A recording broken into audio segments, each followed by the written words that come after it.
Assalamualaikum warahmatullahi wabarakatuh. Perkenalkan, saya Aulia Dwi Setiani, NPM F0G0214. Saya akan menjelaskan tentang sistem saraf pada manusia. Sistem saraf pada manusia adalah suatu struktur yang terdiri dari komponen-komponen sel saraf atau neuron. Sistem saraf bersama-sama dengan sistem hormon yang berfungsi untuk memelihara fungsi tubuh. Pada umumnya, sistem saraf berfungsi untuk mengatur, misalnya untuk berkontraksi otot, perubahan alat-alat tubuh bagian dalam yang berlangsung dengan cepat sekresi beberapa kelenjar endokrin.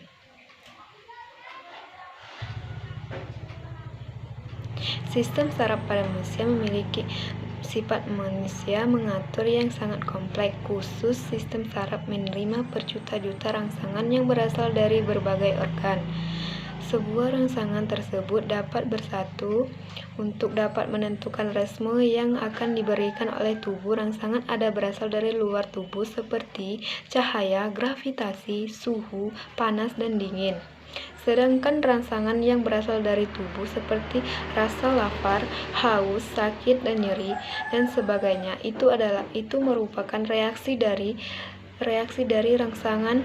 Tubuh kita memerlukan 3 komponen, yaitu reseptor sebagai penerima rangsangan, sistem saraf sebagai penerima pengelola dan penerus hasil olahan rangsangan ke efektor, dan efektor sebagai sel atau organ yang digunakan untuk bereaksi terhadap rangsangan.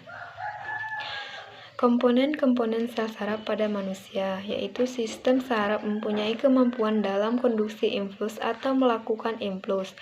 Fungsi impuls adalah sebagai pembawa informasi, yakni tentang perubahan-perubahan yang terjadi di lingkungan, misalnya perubahan temperatur dari panas ke dingin. Perubahan cahaya dari gelap ke terang. Pusat sel saraf atau neuron terdiri dari sebuah badan sel yang disebut dengan perikaryoin berisi nukleus. Di dalam sitoplasma perikaryoin terdapat bahan-bahan yang disebut substansia nisel. Dari perikaryoin terkeluar proses yang mengantarkan rangsangan perikaryoin yang disebut dengan dendrit. Jumlahnya lebih banyak atau lebih dari 1. Proses yang mengantarkan rangsangan keluar dari perikaryoin disebut dengan akson. Jumlah akson biasanya hanya 1.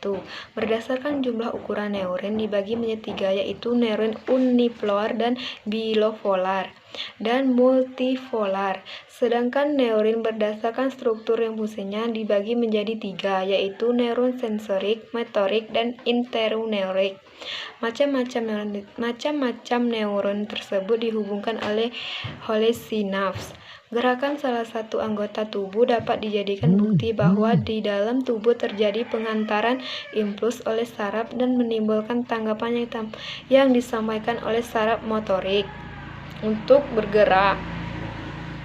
Gerak yang disadari disebut dengan gerak sadar dengan melalui rangkaian impuls dan mengalami proses pengolahan yang dilakukan oleh otak. Sedangkan gerakan yang tidak disadari disebut juga gerak refleks dengan rangkaian impuls pendek tanpa diolah oleh pusat saraf.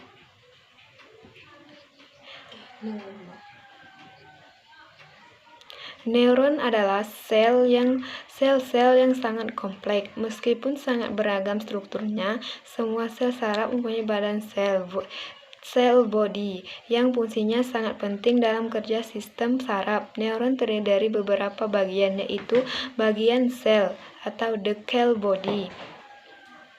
Yang kedua dendrit. Yang ketiga akson.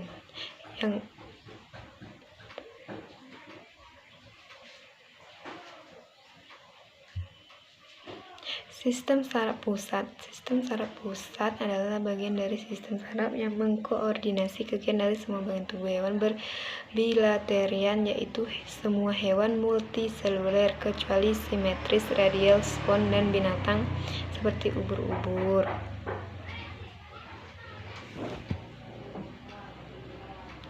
Itulah yang dapat saya sampaikan tentang sistem saraf pada manusia. Sekian, terima kasih. Wassalamualaikum warahmatullahi wabarakatuh.